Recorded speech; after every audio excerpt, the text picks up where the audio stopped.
Carroll bringing it forward. Thompson's making the run. Carroll hangs on to it though. Still Davy Carroll. Could go all the way here. Oh, what a goal!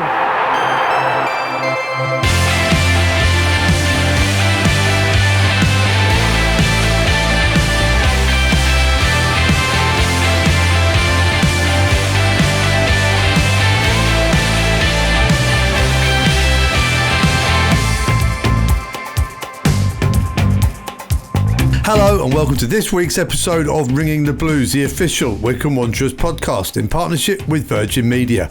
On the show this week we have all the action and reaction from the win at Shrewsbury Town, plus Wycombe Wanderers fan Chalky joins us for Till Death Us Do Part. But first let's head to Mexico City for the full League One results with Uri. We are ringing the blues from Mexico City. It's me, Uri, and here are the results for League One. Birmingham City 2, Bristol Rovers 0, Charlton Athletic 0, Mansfield Town 0, Exeter City 1, Barnsley 2, Huddersfield Town 2, Lincoln City 2, Peterborough United 4, Crawley Town 3, Reading 0, Blackpool 3, Rotherham United 3, Northampton Town 0, Shrewsbury Town 1, Wycombe Wanderers 4, Stevenage 2, Stockport County 1, Wrexham 2, Cambridge United 2. So Wycombe's first goal against Shrewsbury Town was their 100th of the year. So we are in demolishing mode. Chairboys Spanish this week, over 100 goals scored in 2024 so far. So how do we say 100? Well, we say 100, like century. 100, 100, over 100, más de 100, goals scored, goles anotados. 2024, 2024, so far, hasta el momento. Over 100 goals scored in 2024 so far, más de 100 goles anotados en 2024 hasta el momento. Looking good, Wycombe Wanderers, and I have to say that I'm very, very, very happy because Wycombe are in the top of League One, but also my team in Mexico, Club America, have just won their third consecutive championship. Tricampeones. So 2 reasons to be cheerful and end this year with a smile. That's it for this week, and back to England with mi amigo Filiberto Cachapollos. Adios. Muchas gracias, Uri. Right then, Wycombe Wanderers headed to Shrewsbury to take on our old friends Gareth Ainsworth and Richard Dobson, who are now in charge at Shrewsbury Town. Sam Avery on commentary, and here's what happened.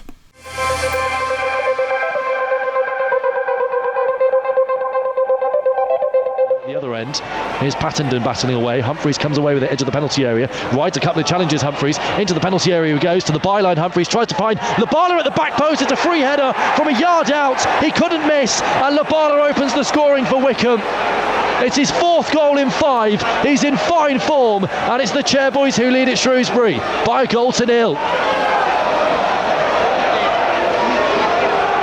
Excellent work from Cameron Humphreys.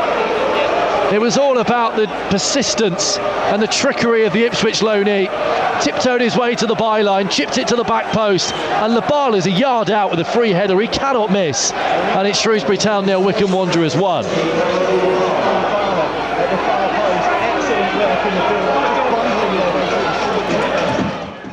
Leahy's corner, one arm in the air, left-footed in swinging. Joe Lowe being held, and it might be forced in. It is by Caleb Taylor, lurking inside the 6-yard box. The ball just dropped to him, and he couldn't miss from 3 yards out. And the Chairboys have doubled their advantage before the break. It's Shrewsbury Town 0, Wycombe Wanderers 2.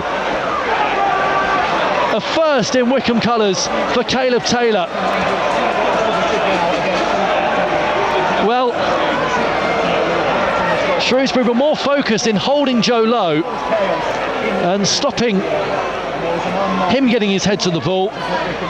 Caleb Taylor was completely free inside the 6-yard box. The ball dropped to him. Toby Savin, the goalkeeper, completely missed it. And Caleb Taylor brought it down inside the 6-yard box and just poked it goal bound.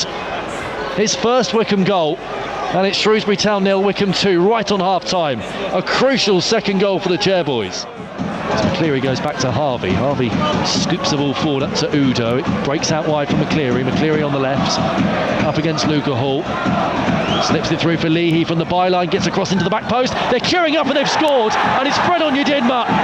It could have been one of either him or Kone. They were both lurking at the far post, but Leahy's cross is headed in for a third Wycombe goal. That might be the points wrapped up. It's Shrewsbury Town 0, Wycombe Wanderers 3. Fred Onyedinma's 6th goal of the season.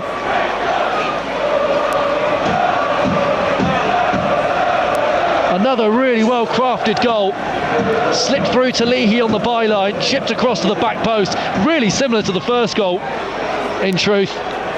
This time though, Onyedinma on target to make it 3-0. And the top scorers in League One are finding the back of the net again on a regular basis.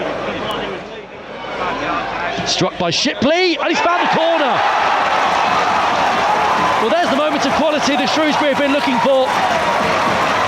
It's a great free kick from the substitute Jordan Shipley. Over the wall, it's crept past Rabazzoli and into the bottom corner.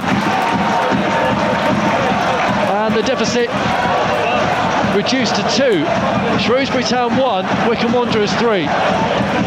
Beaten in the air, but it breaks for Leahy in midfield. Leahy then helps it wide to McCleary. Did really well, Leahy, and just got caught there as well off the ball. McCleary inside to Kone, dummies it for Udo. Dan Udo clear inside the box. What a finish! Emphatic from Dan Udo against his former club. Absolutely lashes it into the roof of the net from 10 yards, and the 3-goal lead is restored. Raining goals at the Crowd Meadow. It's Shrewsbury Town 1, Wycombe 4.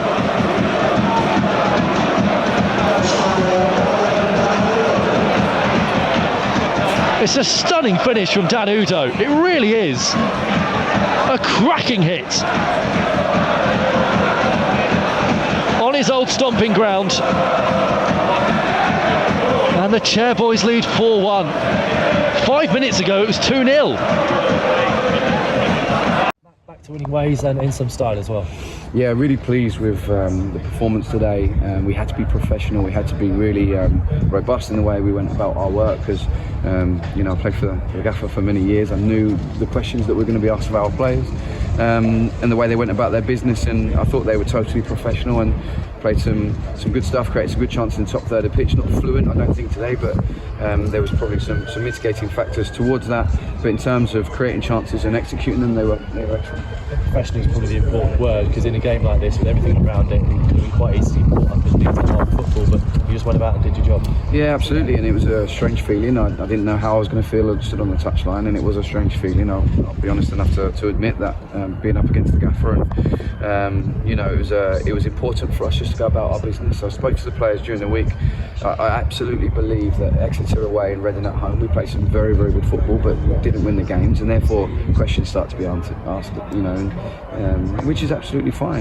In other games we've maybe won, and when we haven't been as fluent as what we have been in those games. But today was about coming in, printing ourselves on the game, respecting our position and the threats they were going to carry, but imprinting ourselves, and the players at the top of the pitch I thought were excellent today. There's a feeling with the contrasting styles that the first goal might have been a crucial one, and obviously important that Levana got it. Yeah, absolutely. Since the Gaffer's been here, there's no team that has created more XG in the first 15 minutes of games, and that's a fact. So we were able to give the boys that information. We also know that they create a huge amount of opportunities from second balls, so we had to guard against that. So we had to have a discussion with the players, that we know what we're up against, so guard against that first 15 minutes, because if they got the first goal in the first 15 minutes, like against Birmingham here a few weeks ago, it was going to be a really long afternoon and tough afternoon for us. But if we could imprint ourselves and get the first goal, then we could make it a little bit more pleasant. Really clinical performance from your side this afternoon. It felt like every time you felt like you might need a goal, like just before half time, when they built up a bit of momentum in the second half, you went and got that third goal. Every time you needed a goal, you scored one. Yeah, and it doesn't always go that way, does it? Because sometimes, thinking back to Exeter and Reading more recently in our minds, it felt like we were banging on the door and we were just waiting for a goal to come, and it didn't quite. So it was really nice for us to do that. We have got goals at the top of the pitch. We did a huge amount of work in the summer on our recruitment to get those guys in the building, and then the amount of work that's gone into it, even in the last few days, about how we keep creating those chances, how we keep trying to give ourselves opportunity to score is crucial. A couple of nicely crafted goals as well, good football and build up, particularly the two balls in from the byline and the headers from Lombardo and Underdimmer. Yeah, again, it doesn't come by chance. It's a huge amount of work, and it's the players that go and do it, and demand of themselves and each other to keep their standards high, which we're really, really proud with. Mid-December, and to sit where we are has gone above any expectation of anyone probably in the football world, because no one expected us to be where we are, and we have to enjoy it and relish it, because the boys have worked hard. So take their moment, enjoy their moment, and get ready for Friday. Dan, a win and a goal on your old stomping ground, you must have enjoyed that. Yeah, first and foremost, I want to thank the Shrewsbury fans for the reception they gave me. It was unbelievable, to be fair. But like I said in the press earlier this week, we're professional footballers, and I play for Wycombe Wanderers now, and I have to do the business, and that was to get 3 points here today. And obviously it's been a while since I scored the goal, so I'm going to give God all the glory for that. What's it like when you step into somewhere like this, where your first appearance back since leaving the club? Do you think about what kind of reception you're going to get? Because even when you stepped up to do the warm-ups, they were already chanting your name. I sort of knew the sort of reception I was going to get, because it didn't end on bad terms. But it was a bit emotional, but I have to, use that emotion to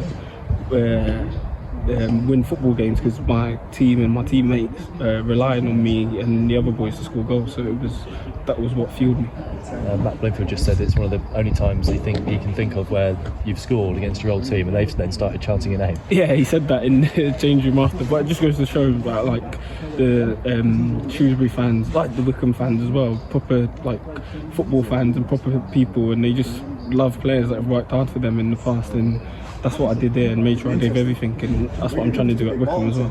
It was a great finish too. Took it out of your feet and absolutely walloped it into the roof of the net. Yeah, earlier on during the week I had the stinker on the Tuesday, and the gaffer just said to me he thinks I'm trying too hard, and just relax and be myself, and he brought me here for a reason, and he knows what I can do. Done a bit of finishing with H as well, and it came to show today, and long may it continue. In a game with lots of goals, back to winning ways and back to scoring ways as well. 100%, that's like I said, the most important thing. We're back winning, and this period is where teams tend to pick up points and lose points and stuff, so it'll be down to us as a squad and management and everyone around, even the fans. We need everyone back in, to be honest, just to push us through to the new year and then finish the year well and see how we get on. Lots of noise around Bloomfield versus Ainsworth as much as Wycombe against Shrewsbury. Was that in the players' minds at all? I know you didn't play under Ainsworth yourself, but was that discussed? Was that mentioned at all? It wasn't mentioned by the gaffer, but obviously as players we spoke about it and stuff, and at the end of the day we don't want to make it too much about them, but it made it easier for the likes of myself, the likes of Luke, being the gaffer versus the gaffer. I'm not going to call their names. And it just took away from any pressure for us, because we just knew we had to just go deliver on the pitch, and I'm sure them two love each other as much as anything, so it's football at the end of the day. Congratulations, well done. Cheers. Thank you. Caleb, a win on the road, an emphatic win, and your first Wycombe goal as well. You must be delighted. Yeah, it means a lot, coming here and getting a win like that in front of the fans. It was really important, especially after the last two games getting draws. So yeah, coming here and getting a win feels really good. The timing of your goal as well, just before half time, giving that to 2-0 buffer going into the second half too. Yeah, that's what I was thinking when we got the corner. I was like, it'd be a good time to score, just to make it easier. So yeah, I'm happy I could have helped the team like that. Another really clinical performance from Wycombe today, and we're seeing lots of different goal scorers yourself, as I say, and lots of other goal scorers as well getting on the score sheet. Yeah, I mean everyone seems to be getting on the score sheet, which is really important, and it just helps everyone, and like scoring from corners, scoring back post headers, different finishes. It's all really good. Quite a battle today as well, up against John Marquis. Always a fascinating battle when defenders come up against him. How did you find it? Yeah, it was tough. He's physical, and you always got to be alert and on side on and winning your headers and stuff like that. But yeah, I think me and Joe did well to deal with the situation. It's quite a settled backline, has been for a number of weeks now. I mean, I guess that helps as a centre-back pairing. You and Lowe, and then it's usually down on the left-hand side, and obviously Franco in goal. Yeah. That must help with the cohesion. Yeah, definitely. A bit of consistency really helps, because we all need to learn from, we all watch each other and learn which like what we're good at. So yeah, to have a run of games from each other really helps us performing, and we'll just keep getting better and better. And important in the second half to stay concentrated, especially at 2-0 before the goals started raining again. Yeah, I mean, all game you've just got to be alert and just ready for anything, because especially the way they play, you're not really sure what's going to happen, and they could get a goal from anywhere really. So yeah, you just got to stay switched on, which we talked about before the game, and you know, I'm happy we're able to do it. But disappointed we didn't get a clean sheet. That's what for us to defend, but still we could win like that. Back to winning ways now after the successive draws, the defeat in midweek. That must be really pleasing. Yeah, you know, before the game we had such a big emphasis on it, just coming here and getting a win away from home. So yeah, it's good to hopefully we can build on it now. Thank you. Great to hear from the gaffer Dan Udo and Caleb Taylor after his first Wycombe Wanderers goal. Congratulations, Caleb. But what about the opposition fans? Well, it's a miserable time to be following Shrewsbury Town. We had a look at social media to find the best of their comments. It's the Opposition View.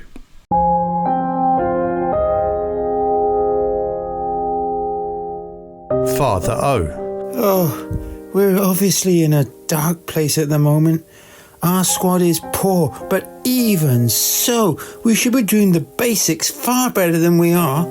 We directly contributed to 3 of their goals today and continue to make very average sides, like Wycombe, look good. The ref was poor and very weak. The Wycombe player who flawed Bloxham should clearly have been sent off. However, that's just a side issue to the problems we have with our own performances. David Morris. 4 conceded again. Training sessions must be hilarious to watch. What do they practice? Walking back to the halfway line after conceding? Just rubbish. Loyal Salopian 86. Might be worth seeing if the lads could do any other jobs around the club. Try them out in the kitchen or behind the bar, because they don't look like League One footballers. Pewey was free. A game we lost rather than Wycombe winning it. We did well first half, other than the 2 mistakes that led to their goals. We then had to commit men forward, which just made it easier for Wycombe to extend their lead. However, I do think the last 3 performances have been some of the worst I've seen this season.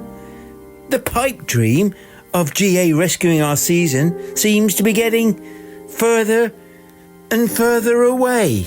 Salop Carl. Wycombe weren't that great either. I'm surprised they're top. Performances like that will catch up with them in the end. Stafford Shrew. Wycombe are top and we are bottom for a reason. Now a line has to be drawn and lessons learnt to try to grind out some points. We could learn a lot from studying how Wycombe do it. John. Very well played, Wycombe. A class act. Also, very classy that Leahy and Udo and Ainsworth applauded both sets of fans at the end. It didn't always look like top versus bottom, but it did often enough for the scoreline to be fair. I really hope Wycombe go up as champions. There's been a rumour that there's a new lightning-fast player in town, and I can confirm these rumours are correct. Virgin Media is here and is guaranteed to be a crowd pleaser. If you're tired of your broadband giving you the blues every time you want to do something, fear not. Virgin Media are right here in Wycombe and have brought their lightning-fast full fibre to the area to keep you entertained in between matches. Tuck into as many live sporting events, movies, games and tunes as your heart desires. Not forgetting our podcast with unlimited downloads on Virgin Media's intelligent Wi-Fi. All delivered at the speeds you need to keep the whole house happy. And the best part is, you don't need to wait until the next transfer window to make Virgin Media your favourite signing of the season. Find out more at virginmedia.com or drop into your local O2 store. New customers only, eligible Virgin Fibre areas only, subject to survey, network capacity and credit check.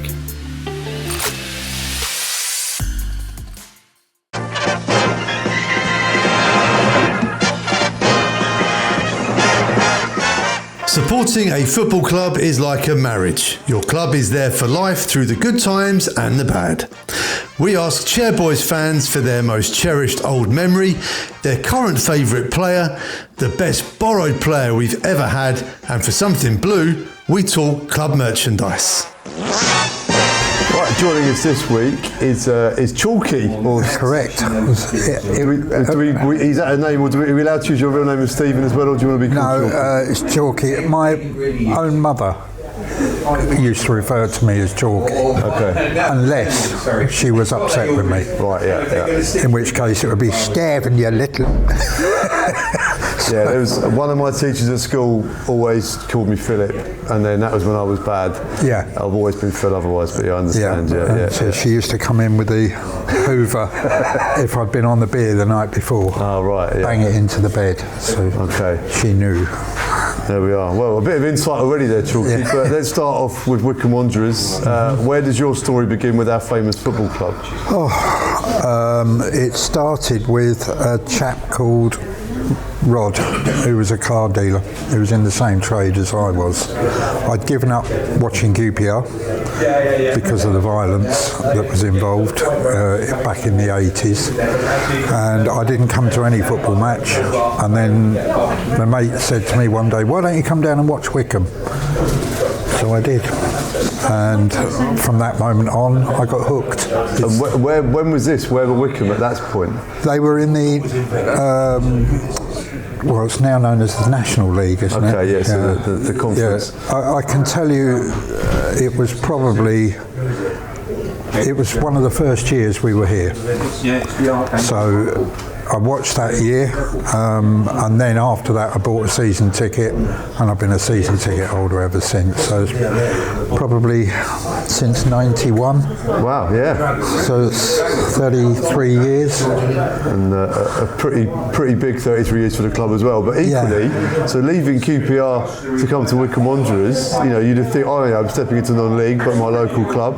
But there's been a few seasons where we've been in the same division as them. Yeah, not only have we been in the same division, but we've actually risen to their level rather than them come down to us. We've risen to theirs. So it's been an amazing trip and an amazing journey, and I've loved every minute of it. You know, even the dips have been still enjoyable. Yeah. You know. That's a really good point worth making, because on this we talk about memories and our favourite memories, but it often goes overlooked. When supporting a football club, it is like a marriage, like this feature, and you have to go through the good and the bad. You know, and you have to stick with it. And we've, you know, it ended badly with Laurie Sanchez. It's never, managers never get sacked when they're doing well, do they? Let's be honest. But we had some fantastic memories under Laurie. You know, I was up there at the Lincoln game, the survival game. I've been there with Gaz down at Torquay. I've been everywhere, and mostly it's been highs. Yeah. There's the occasional lows, but that feeling down at Torquay, you can't replicate that. No, absolutely. It was just unbelievable. The tension, waiting for that Bristol Rovers scoreline, and you think any minute now it's going to change, and it didn't. And the rest, as they say, is history. And from that moment on, we went just on a super run, didn't we, under Gaz? And I've loved it. I've loved watching the Gaz's teams. I know everybody used to moan about us, all the opposition fans. You know what you're going to get. Oh, I like that. Well, the answer is find a way of beating us then. Yeah. And they couldn't, could they? So, the majority of it. Yeah. There we are. And I like the current regime as well. I love watching the purist football, as it were. Yeah. Even though it does give me some very heart-wrenching moments at times.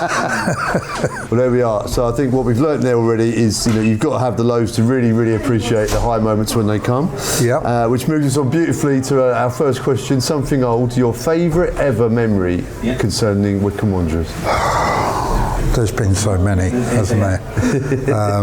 There's been Leicester away. The last few minutes of Roy Essendoe scoring a goal. There's been Mansfield away, where Scott McLeish scored 3 or 4 goals and it was snowing and you know. But my favourite ever is that replay down at Crystal Palace, Wimbledon. Oh yeah. My brother-in-law and his son came to that game. They were down from Warrington. They're season ticket holders at Everton, and they still refer to that game today as their best ever moment in football. And they've been season ticket holders, well, my brother-in-law's the same age as me, it was very similar, and he's been a season ticket holder at Everton since time began, and he still refers to that Wycombe game as being the ultimate. Yeah, this is a very popular answer in this section, and it's really interesting to get the external sort of floating fan point of view as well, because as a game, for a neutral, it had absolutely everything. It was just, I mean, the last minute, we score an equaliser. You know, and we had a player sent off after, what was it, Simpson? 30 minutes, I think. 30 minutes, yes. We played an hour and a half, including extra time, with 10 men. It was mud, it was guts, it was just unbelievable. And then to go, was it 10-11 in the penalties? And when Ben Townsend came up to take his spot kick, and I'm thinking, he's the last person you want, and he planted it in the top corner beautifully. 4-4, sudden death now, and scores! And you just thought, it's our night. We know we're going to win from here on in. Yeah. And of course we did. And so that really is the penultimate for me. Yeah. You know, it's just,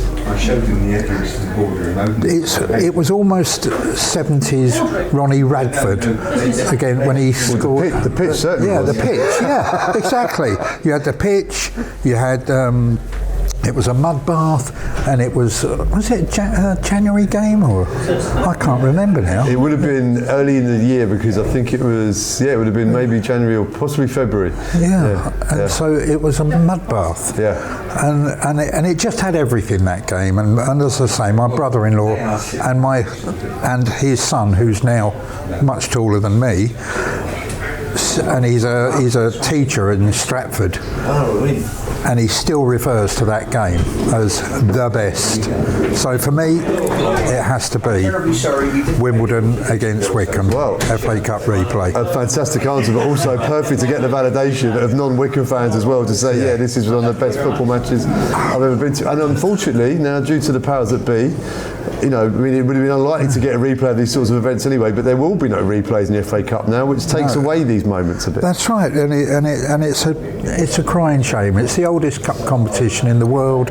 It's heritage, it's history, and there are so many replay games that you've seen as an independent supporter, as someone that you go, that was a great game to watch. Yeah. It's been taken away, and the rug. I won't go on about it because it'll just have me. It'll have the bloopers going on your screen. Well, what they can't take away from us is our memories, and they will live on forever on those and in this podcast as well. Right, this moves us on to our next question. Something new. Your favourite player in the current squad? It flows, but overall it has to be Josh Scowen. Yeah, he's just a machine, that guy. I'm amazed he's injured because he shouldn't be, because he's so important to us, but he is just so effective at the way he plays and everything he does. And it's what the terrorists sing, he's here, he's there, he's everywhere. Yes. And he is. And he just, one minute he's assisting and the next minute he's playing defensive.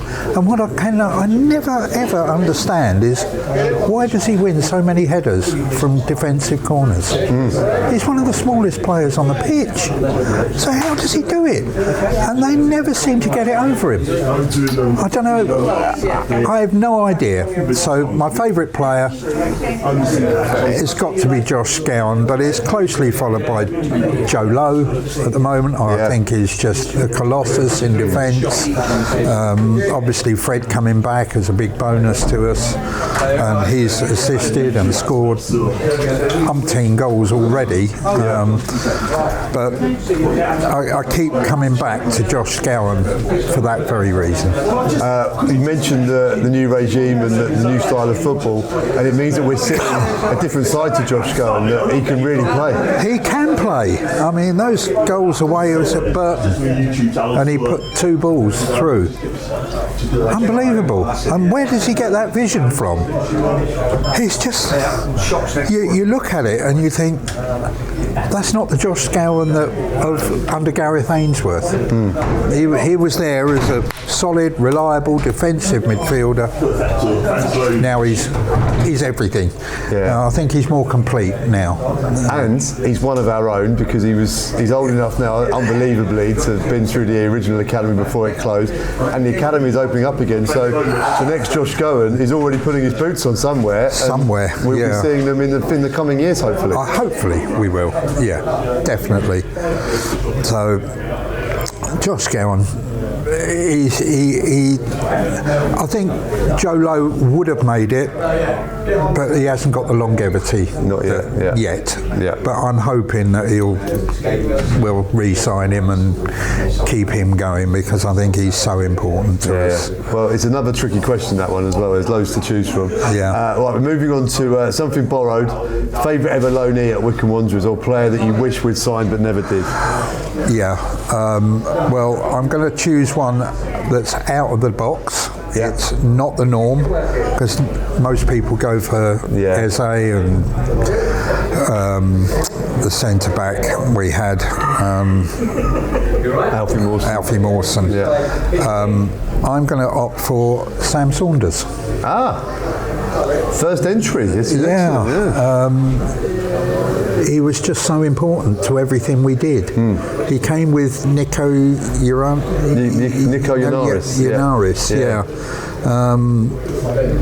And I kind of knew that Southend game at the final, the minute he went down in the first minute and he had to come off, we were doomed. He was that important to us. He's as important. I suppose, no, he was the pivot around the whole team. He was the one who kept the ball on the floor, kept it playing and moving it on, which was unlike Gareth Ainsworth's sides, which is what made him stand out. So I think he was so important to us at that time. And I just wish we could have signed him, but of course, history dictated that we didn't. So we came back in the end as well, which they often do here. They come back. A lot of our players come on loan, they taste the environment, they like it, and they often come back, which I think speaks volumes of the place. It does, and it is a family-friendly club. I love the fact that, well, I met this bloke, probably 28 years ago, who responded to a thing I put on the gas room about car sharing, or call it anyone want a lift, and a certain guy called Phil Catchwell came to my house. I remember. Cheltenham away. One Christmas, wasn't it? We lost 4-1. That's right. Gareth Ainsworth's last 90 minutes for the club. Correct. So I like the fact that there's this continuity. You see people, okay, you don't know everybody's name, but you still see them. My big fear, of course, at the moment is that we're an ageing population and we need to replace those figures. So it's just, I don't know, a shame really that there are some of the people that I originally started coming to. I remember being in hospital and it was in 1990. I got married in June of 90, and a few months later I got caught. The long and the short of it was, that's how I ended up with a scar on my neck. They'd taken a slice out of it, and I remember them saying the next morning, well, we're not sure if we can let you go. And I said, but I've got to go. And they said, well, why? I've got tickets for Wycombe against Farnborough in the FA Cup. I said, and I basically forced them to let me out, and I remember watching the whole game like the cigar advert, you know, with and doing that because I had 4 pipes sticking out my neck. So I love the continuity, love the family friendliness of the club, and it long may it continue. Absolutely. Well, I think it's a big part of why players always come back here, why they always say, and as I've said many times in this podcast, I don't know the workings of any other football club, so I don't know what it's like everywhere else. I often ask players, what is it about Wycombe? And I think they echo some of the things that you said as well. Yeah, it's just a big family. You come down on a Saturday at the home games, and you see faces you recognise. Like I said, you don't know everyone's name, but you still recognise them. You still nod to them. You still talk to them, and it also helps now that I've semi-retired. I'm the allocated driver for Wycombe Wanderers Independent Supporters Club. Wow. So I'm driving to Shrewsbury next week, taking the Independent Supporters Club. Wow. So there's a few people that will probably recognise me from this, and the beauty of it is I get paid to watch Wycombe Wanderers play.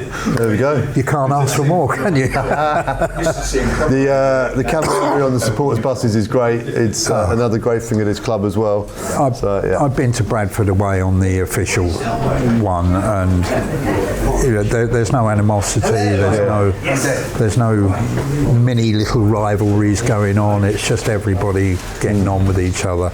But this is the Independent Supporters Club. The difference is they stop at a pub. Is that right? Yep, we do. We stop at a pub and have lunch, and then go on to the game. And unfortunately I couldn't make the Lincoln one because I had to go to a wedding, because my boss said to me they don't book Northern games. So I said, and I looked on it, and before I accepted the invitation, and said, oh, it's Lincoln away, I'll go, I can come to that, because they won't. And they booked the coach. There you go.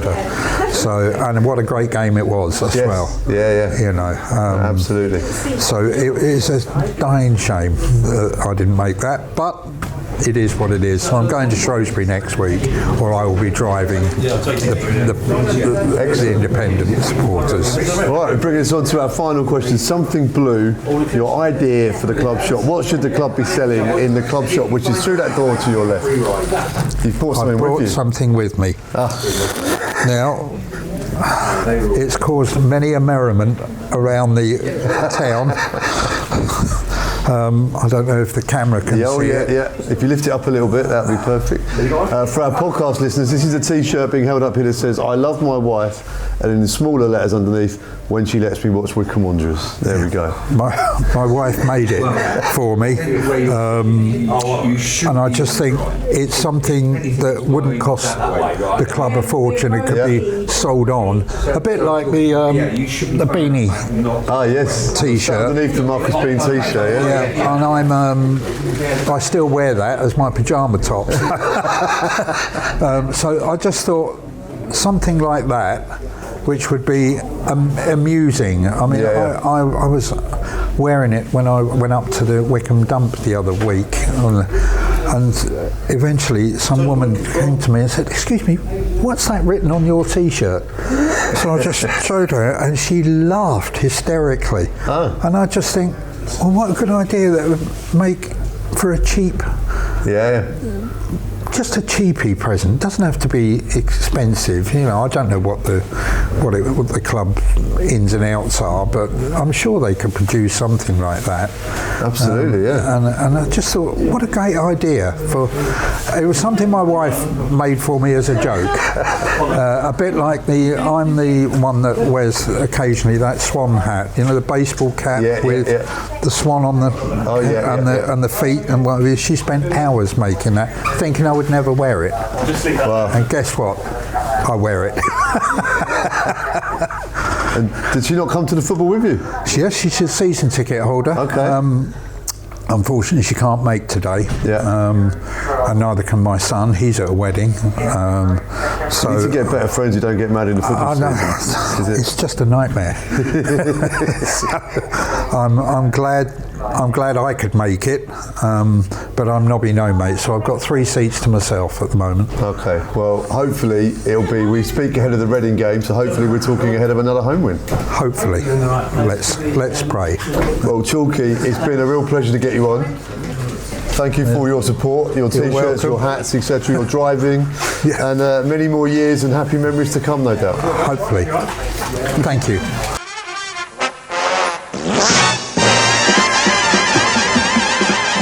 Right, that's it for this week's show. Many thanks for tuning in. We'll be back after the final game before Christmas against Bolton Wanderers. In the meantime, come on you Blues.